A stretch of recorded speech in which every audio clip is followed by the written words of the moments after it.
1978년도면 아직 디스코가 한창 강세를 부리고 있을 때쯤이고, 락 음악은 거의 그 밑에서 숨지고 그러고 있던 시절이죠. 그러니까 원래 디스코 뮤지션이 아닌 사람들, 예를 들면 비지스도 디스코로 넘어갔고, 로드 스튜어트 같은 싱어도 디스코 부르고 있던 아우 시끄러워, 아직 너 나올 차례 아니야. 갑자기 제 헤드폰에서 음악이 터져가지고. 그랬는데 그때의 한 락밴드가 데뷔 앨범을 내게 됩니다. 그리고 그 앨범에는 분위기는 좋았어요. 레코드 회사도 이 친구들 장사가 잘 될 거라고 생각했고, 왜냐면 굉장히 섹시하고 잘생긴 보컬리스트를 보유하고 있는 팀이었고 장사도 잘 될 것 같았고, 자, 이 팀의 기타리스트가 그냥 녹음실 와가지고 장난치고 있던 거를 프로듀서가 한번 녹음해보자. 그래서 1분 40초짜리 아주 짤막한 연주곡 하나가 들어갑니다. 그리고 이 곡이 전 세계 락 음악의 역사를 바꿔놓죠. 밴 헤일런의 이 노래 너무 오랜만이라고 반가운 분들 계시죠? 중딩 시절을 이 노래와 보냈느니, 고등학생 시절을 이 노래와 보냈느니, 이런 분들도 꽤 많으시더라고요. 제가 이 음악을 다 듣고 나서, 그랬던 거는, 이 음악의 감동도 감동인데, 음악 딱 끝나면서, 마이크 앞으로 이러면서 싹 돌리다가 제가 좀 팔꿈치로 이렇게 딱 부닥쳐갖고, 아파, 그랬던 거, 노래하고는 별로 상관이 없습니다. 이 밴 헤일런은 저한테 아주 여러 가지 트라우마가 있는 그룹이에요. 절대로 잊을 수 없는. 그때 특집하면서 헤비메탈의 최고봉은 밴 헤일런이야! 이러면서 메탈리카 좋아하네! 이런 신선한 멘트 제가 날려드렸잖아요. 저도 사실은 메탈리카를 들으면서 보낸 청소년 시절이 훨씬 더 많아요.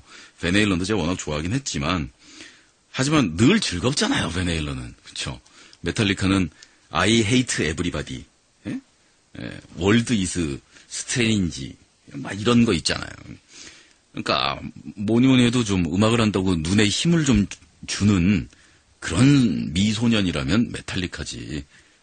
밴 헤일런을 1순위 놓기는 그렇지만, 지금 생각해보면 과연 락 음악의 본질 중에서 즐거움하고 굉장히 관련이 있는 헤비메탈의 그 동네라면 밴 헤일런 이상 누가 있을까 싶어요.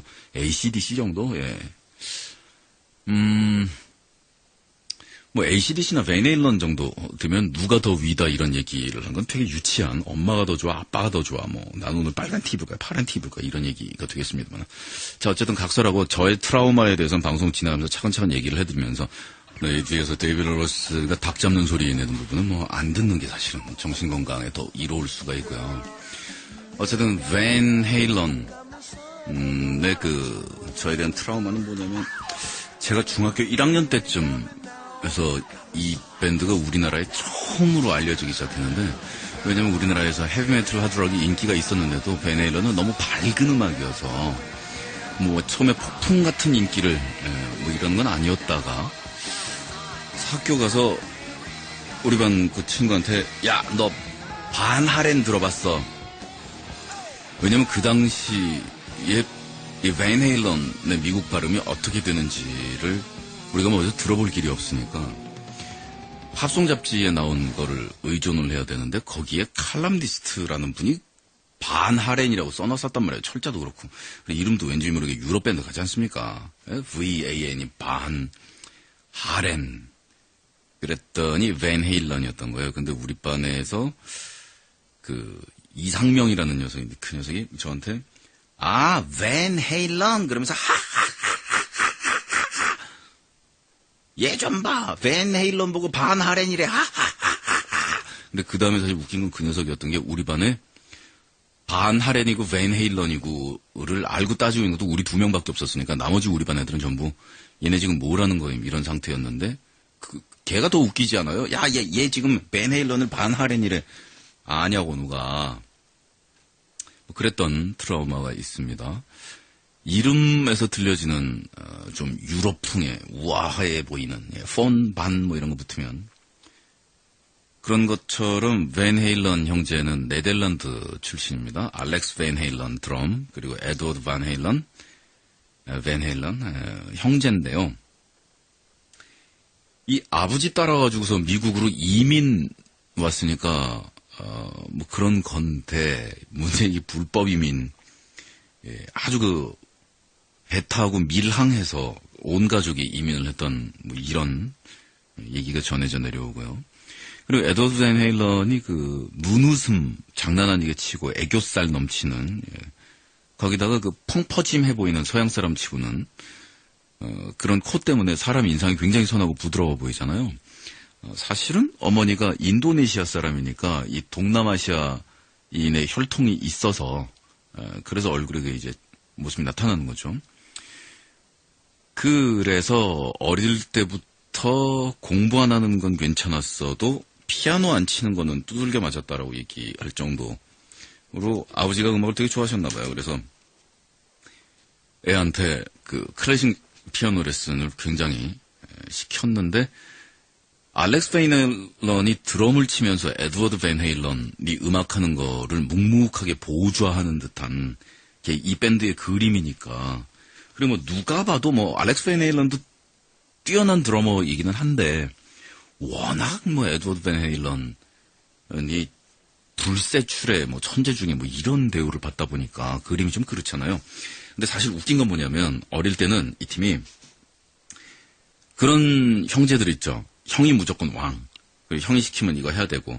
그리고 밴드 짜면서 형제들 밴드 그런 경우 되게 많거든요. 야, 형이 이번에 기타 치잖냐? 그러면 형을 존경의 눈길로 따라다니면서 쫄랑쫄랑 입에다가 빙수 하나 물고 다니면서 따라다니는 막내가, 형, 그러면, 형이 말이야, 기타를 좀 쳐야겠으니까, 연습하려면 드럼이 있어야 돼. 너 드럼 쳐라. 그러면, 형, 뭐 이렇게 되는, 이 그림 많잖아요. 이 팀 딱 그런 그림이었던 거예요. 그래서, 형이 기타를 치기로 하고, 당연한 거죠. 기타가. 인기 있는 포지션이니까. 그리고 에드워드 밴 헤일런, 동생한테, 너 드럼 쳐라. 그래서 동생이 드럼 치기로 했단 말입니다. 근데, 불행하게도, 뭐 그렇잖아요. 이 형제들이 어렸을 때 아주 유복하게 자란 거는 아니라고 알려져 있고, 또 유복한 집이라도 뭐 드럼을 산다 이런 거는 스스로 돈 벌어서 일하고 나머지를 부모가 채워주는 이런 식으로 많이 가잖아요, 미국이. 그게 아이들을 건전하게 가르치고 제대로 가르치는 교육관이어서 그러냐? 그런 것도 있겠는데 미국 사람들이 돈이 없어요. 진짜로. 그건 이제 요즘 미국 이건 딴 얘기다. 하여튼 그래서, 근데 드럼을 에드워드 밴 헤일런이 치기로 했는데, 드럼을 사기 위해서 알바를 뛰고 있었던 거예요. 그래서 드럼은 집에다 가져놨는데 아직 할부금을 다 못 낸 거죠. 그래서 동생이 형을 위해서 드럼을 치겠노라며 열심히 나가서 일하고 있을 때 이 참 방탕한 형은 벌써 기타에 실증해서 드럼을 친 거예요. 동생 나간 사이에. 그래갖고 에디 밴 헤일런이 어느 날 집에 계속 일 갔다가 들어와서 이렇게 보니까 형이 드럼을 치고 있는데, 나중에 이렇게 보니까 이건 안 되겠다 싶을 정도로 치고 있더래요, 형이. 그래서 하는 수 없이 형이, 야, 나는 드럼이 더 재밌는 것 같아. 그런 다음에 기타로 밀렸어. 그래서 에드워드 밴 헤일런이라는 기타리스트는 그렇게 해서 형의 변덕과 그런 거에 의해서 그랬다는 얘기입니다. 그리고 수줍음도 되게 많은 성격이어서 형은 뭐 꽤나 플레이보이에다가 외향적인 성격으로 알려져 있는 사람인데요. 알렉스 밴 헤일런. 에드워드 밴 헤일런은 앰프 쳐다보면서 뒤돌아서서 기타 치고 그랬더니 창피하고 수줍음도 많았다고 하고, 그리고 단 한 번도 태어나서 지금까지 방을 정리하는 걸 본 적이 없다고 알렉스 밴 헤일런 얘기할 정도로 낙천적이고 그러면서도 소심하면서 수줍음 많고 이런 성격이었다고 하죠.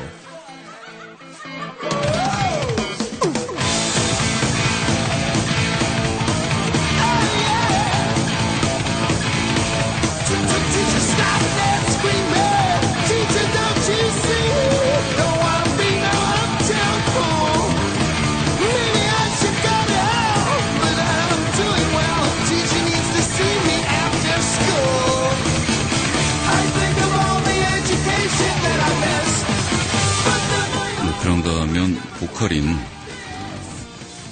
데이비 리 로스는 제가 처음으로 사진을 봤던 것이 그 유명한 엉덩이를 다 드러낸 거의 벗은 거나 마찬가지인 그 긴 바지를 입고 있는 모습이었는데 초창기의 밴 헤일런의 모든 스포트라이트는 데이비드 로스에게 향할 정도로 이 락 히스토리에서 정말 유명한 섹스 심볼이에요. 정말 야수적인 모습에 비해서는 약간의 백치미를 풍길까 싶을 정도의 거기다가 무대 위에서 보여주는 그 야수적인 발차기와 막 이런 그 발차기는 태권도로 알려져 있습니다. 이 사람도 꽤나 유명한 일대기를 가진 약간의 그 그런 정신이 있는 사람인데 굉장히 청소년 시절부터 말썽을 부렸었는데 집에서 말썽을 부리다 못해가지고 어느 날 집에 왔더니 가족들이 몽땅 이사를 갔더래요. 그러니까 자긴 빼고 집에 와보니까 빈집이고 다른 사람들이 집으로 막 들어오고 있고 자기 가족들은 이사를 가버렸더니 얘만 놔두고 얼마나 말썽을 부렸으면 좀 그런 사람이었는데 어쨌든 초창기에는 데이비드 로스에게 스포트라이트가 쏠리다가 이 팀의 기타리스트가 그냥 뭐 잘 치는 정도가 아니다라는 그런 얘기가 나오면서부터 세상은 밴 헤일런을 주목하기 시작하고 밴드는 약진을 하기 시작합니다. 자, 어느 밴드나 초창기에는 뭐 히트곡이 되게 많은 게 아니기 때문에 관객들이 알고 있는 노래를 좀 해야 될 필요성이 있는데 그러다 보니까 남의 노래를 리메이크해서 녹음을 하게 되는데 연주를 하게 되는데 밴 헤일런의 경우에는 어떤 남의 노래를 잡아도 하도 연주를 잘하니까 레코딩을 많이 했어요. 심지어는 뭐 초창기 출세작으로 알고 있는 You Really Got Me도 킹스의 노래고 그리고 이 Dancing the Street도 데이비 보이하고 믹 제거하고 녹음한 버전하고 뭐 엄청나게 수천 개가 있는데 수천 개 좀 거짓말이 아니라 수백 개는 있는데 그 중에서도 이 밴 헤일런의 버전은 아주 우수합니다.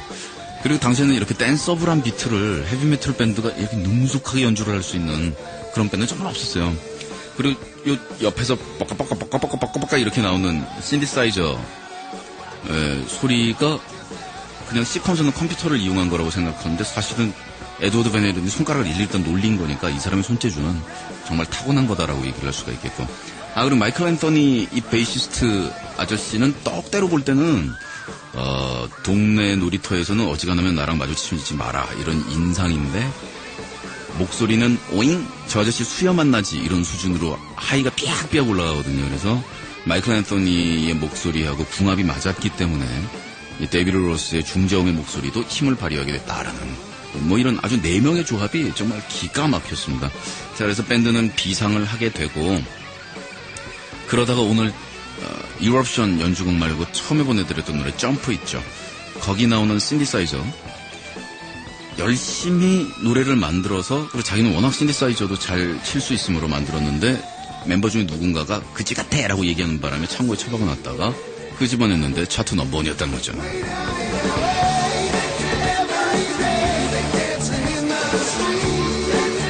자, 그러면 말이 나온 김에 마이클 잭슨의 비릿에서 에드워드 밴 헤일런의 솔로 부분을 한번 들어볼까요? 이 짠짜자잔 짠짜자잔 이 기타는 그것도 정말 밴 헤일런이라 잘 쳤다 이런 분 계신데 그건 밴 헤일런 아니고 솔로만 밴 헤일런이고요. 짠짜자잔 지금 이거는 저 토토의 스티브 루카스고요. 그 당시 하드록신하고 마이클 잭슨의 거리를 생각해보면 굉장히 혁명적인 발상이었던 것 같아요.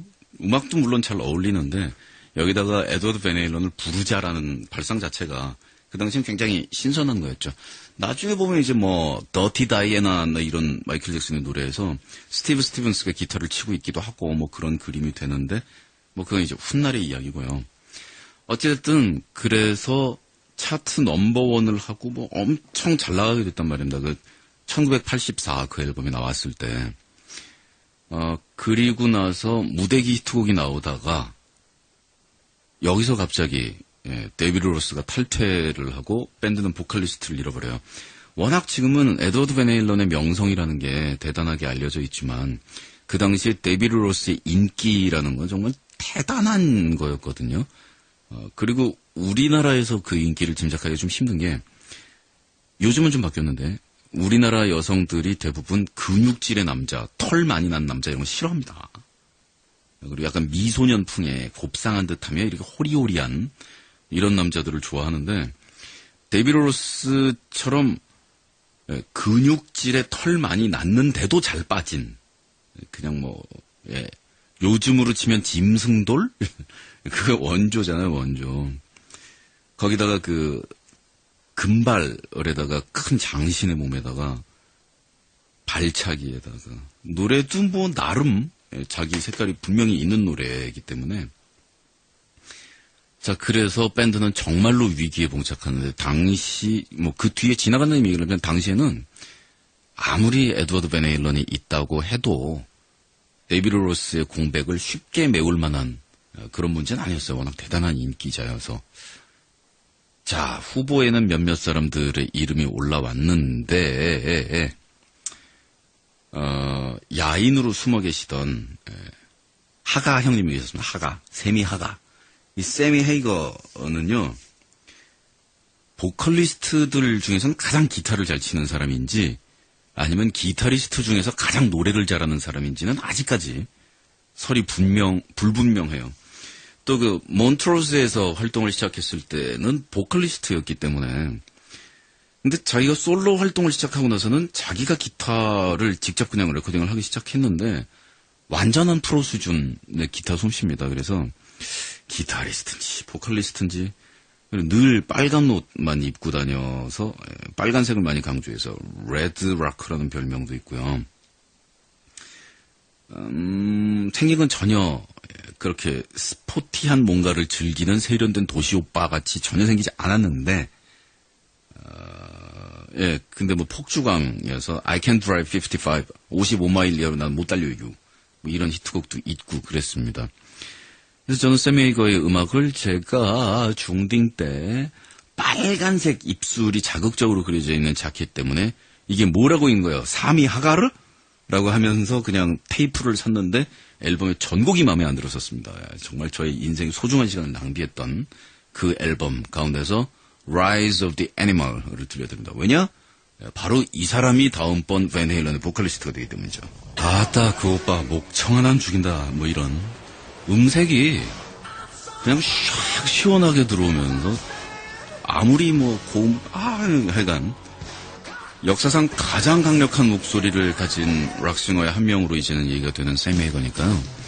그래서 솔로 때 그럭저럭 성적이 좋았어요. 이 아저씨가 무슨 뭐 슈퍼스타는 아니더라도 나름 솔로 커리어를 진행을 하면서 곡 자기가 쓰고 프로듀스도 하고 기타도 치고 보컬도 하고 히트곡도 간간히 내고 이랬으니까 상태 좋았단 말입니다. 게다가 세미 헤이거 입장에서는 언놈이 와서 자기랑 팀을 하자 그러든 정말 어줍지 않은 기타리스트가 와서 내가 기타 칠 테니 너 보컬해.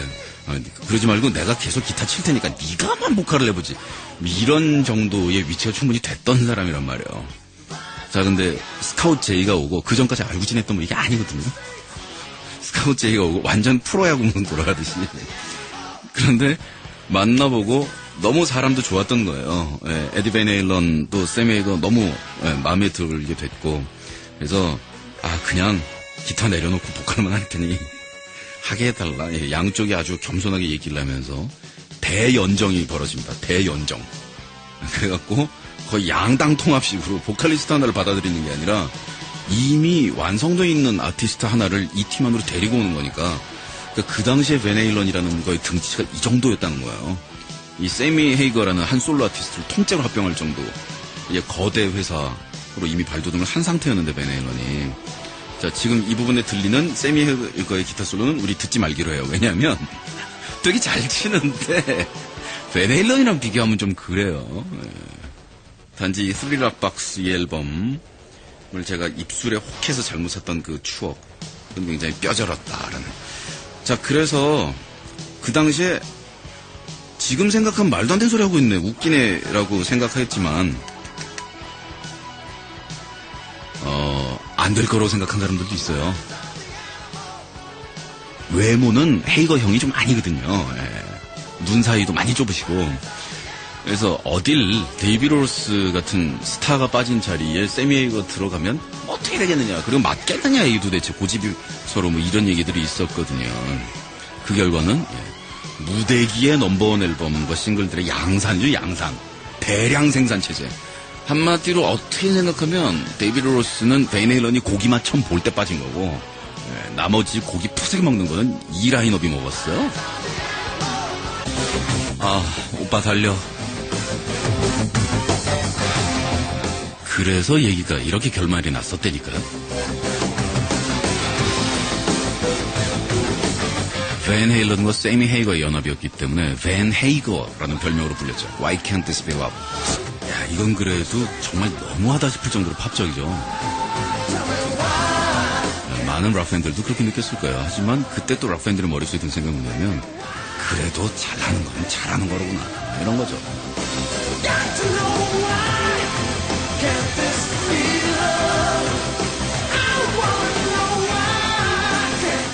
자, 여기서 이 타이밍에 우리가 또 이 노래 한번 들어주셔야죠.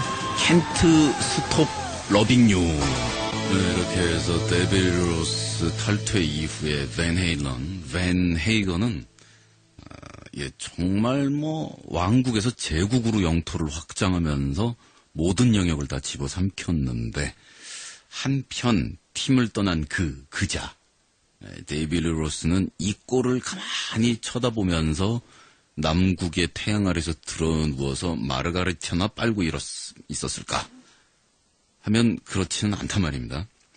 워낙에 이 데이비드 로스는 음악적인 뿌리가 락이라기보다는 캘리포니아 걸스 이런 노래 부르면서 비키니 여자들하고 남국에 드러누워 있는 데이비드 로스의 뮤직비디오 수십 개 있잖아요. 다 그렇잖아요. 그러고 보면 좀 느긋하고 편안하고 이 건달스러운 음악을 되게 좋아했는데 하여간 이 솔로 앨범을 발매를 하게 되고 여기서 드디어 베이스 빌리 션 그리고 기타의 스티브 바이라는 희대의 정말 엄청난 라인업이 세상에 등장을 합니다. 그리고 양키 로즈의 뮤직비디오에 그러니까 스티브 바이나 이 빌리 션이 대중적으로 모습을 드러낸 게 이때가 처음이었기 때문에 그전에도 활동을 했지만요. 데이비드 로스는 워낙 유명한 사람이어서 이 비디오를 보면서 저 기타 가지고 왁왁왁 저 소리 내는 사람 누구냐고 다들 놀랬던 베이스 친 저 아저씨 모션 뭐냐며 연주도 살벌하게 하는데 외모도 날씬하며 쿨하며 멋지며 그러니까 모든 것을 갖춘 이 두 명의 콤비가 등장하지요. 그리고 나중에 데이비드 로스를 살짝 제끼고 나서 나름 이렇게 같이 들 활동도 하고 그런 빌리 션 나중에 폴 기버트와 함께 미스터 빅이 되고요. 그랬다는 겁니다. 그 시절 그 노래 양키 로즈입니다. 이 노래 나왔을 땐 데이비드 로스 대단했어요. 내가 밴 헤일런? 야, 그냥 내가 다 눌러버려. 이전으로 이런 포스가 거짓말이 아닐 정도로. 이 노래 하나는 정말 좋았는데 데이비드 로스는 이 이후에 꺾어져요. 그닥 활동도 신통치 않았고 또 음악의 창작력이라는 게 이 양키 로즈에 걸맞는 노래들이 그득 앨범에 실려서 계속 나올 수 있었으면 그럼 아예 미스터 빅이 등장하지도 못했겠죠. 근데 그러지를 못했다라는 후임 보컬리스트로 기술적인 역량이 더 뛰어난 보컬리스트들이 들어오긴 하지만 전임 보컬리스트의 그 오리지널리티 때문에 결국 슬픈 싸움을 해야 되는 그런 그림은 블랙 사바스도 똑같은데 로니 제임스 디오가 불세출의 보컬리스트지만 오지 오스본이 처음에 딱 닦아놓은 그 자기 자리라는 건 쉽게 뒤집지를 못하잖아요. 근데 세미 헤이거가 이 데이비드 로스에 비해서 음역도 압도적으로 높고 표현 기술도 훨씬 많고 저 사람 정말 노래하고 살았어야 될 사람이야 이런 느낌까지 주다 보니 데이비드 로스에 대한 평가가 과소평가된 면이 있는데 사실 미국 사람들 중에서는 밴 헤일런은 그래도 데이비드 로스다라고 생각하는 사람들이 꽤 많아요. 이 데이비드 로스가 주는 관능적인 이 동물적인 이런 냄새가 없잖아요. 근데 우리나라 사람들은 그거 자체를 그렇게 안 좋아하니까 설명하고 맑게 나는 가수다 스타일로 정말 노래 잘해주는 헤이거 형이 좋습니다. 저도 좋아요. 그리고 헤이거 형 정도 되니까 데이비드 로스가 아무리 그렇게 자리가 잡았어요. 근데 사실은 그 이후에 밴 헤일런이 정말 제국적인 확장을 했음에도 불구하고 공연표 티켓 팔려나간 그 포인트들 보면은 데이비드 로스 때문에 못하다는 얘기가 있어요. 그만큼 공연장에서는 데이비드 로스가 엉덩이 다 드러낸 그 바지 입고 나머지는 아무것도 안 입고 뛰어다니면서 드럼 위에서 3단 덤블링 점프 돌고 막 이걸 보면서 여성분들 기절하고 앰뷸런스에 실려가고 그 시절의 여성분들은 헤이거 형을 보려고 오진 않는다는 거죠. 위에 빨간색 러닝 셔츠 입고 아래에 펄렁 뭡니까, 나이크 운동복 같은 거, 예, 그런 거 입고서 난 스포티한 아저씨, 하하, 이거 안 본다는 거지, 요즘 밴들은. 하지만, Don't know what it takes, 뭐 이런, Why can't this be love 부르면, 락 팬이든 말건 상관없이 팝 좋아하는 사람들이 그냥 대중적으로 즐기는 그런 밴드가 됐다는 거죠. 자, 재밌는 거 들려드릴게요. Ain't Talking About Love 하고요. 파나마는 둘 다, 원래 오리지널, 우리 데이비드 로스가 불렀던 원곡들이에요. 뭐 지금도 너무너무 유명한 노래들이고, 이 노래를 데이비드 로스의 목소리를 먼저 들려드리고, 그 다음에 녹음은 당연히 데이비드 로스가 있으니까, 세미 헤이거가 라이브에서 이 노래를 부른 거, 그러니까 앨범에 실려있는 걸 보면 두 사람의 보컬리스트를 딱 비교하실 수가 있는데, 우리나라 팬들이 이야기하듯이 일방적인 세미 헤이거의 우세는 아니라는 게 표시가 나요. 세미 헤이거가 들어온 다음에는 더 많은 종류의 음악을 할 수 있게 됐지만, 이 Ain't Talking About Love이나 파나마를 할 당시에도 과연 데이비드 로스가 부적합한 보컬리스트였냐? 그렇지 않다는 얘기입니다. 근데 더 재밌는 건 보통 공연을 하면 레코딩했던 것보다 노래가 반키가 내려가거든요. 기타를 튜닝을 반음을 내립니다. 그럼 기타 치기가 더 편하고 보컬리스트도 이러면서 2시간을 뛰어다녀야 되는 공연하고 저 잠깐 쉬고 2절 할게요. 이런 레코딩 다르단 말이죠. 근데 웃긴 건 뭐냐면 데이비드 로스가 노래를 원곡을 불렀잖아요. 그리고 세미 헤이거가 라이브를 하는데 라이브가 반키가 올라가요. 세미 헤이거가 워낙 목소리가 높으니까 녹음할 때 반키를 풀어서 밑으로 내려서 녹음한 거를 막상 공연 때는 위로 올려버린 거야. 야, 이것도 드문 일이다 싶은데 세미 헤이거가 아주 강력한 고음을 가지고 있다라는 그런 얘기로 들리시죠? 예, 솔직히 뒤집어서 얘기해볼까요? 세미 헤이거가 데이비드 로스하고 같은 키에서 밑에서 중저음에서 부를 때 데이비드 로스만큼 기름기가 쫙쫙 떨어진 목소리를 못 낸다는 거예요. 근데 우리나라식으로 고음이 뻗고 쫙쫙 나가야 되는, 일단 세미 헤이거 들으면 시원하니까. 그 다음에 라이브 잘하니까 라이브.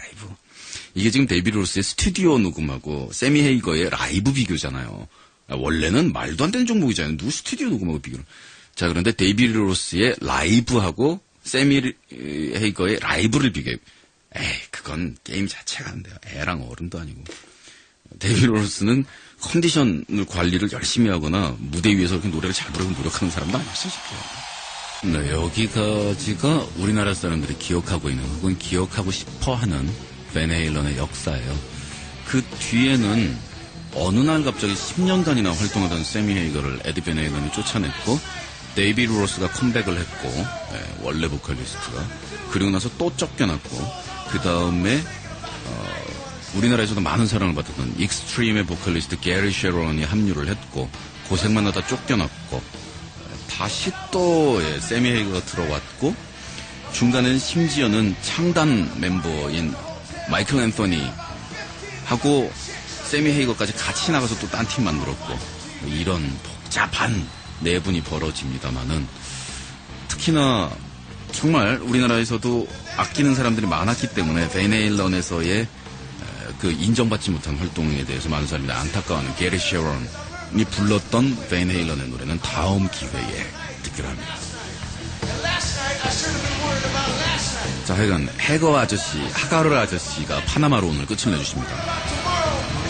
1978년도면 아직 디스코가 한창 강세를 부리고 있을 때쯤이고, 락 음악은 거의 그 밑에서 숨지고 그러고 있던 시절이죠. 그러니까 원래 디스코 뮤지션이 아닌 사람들, 예를 들면 비지스도 디스코로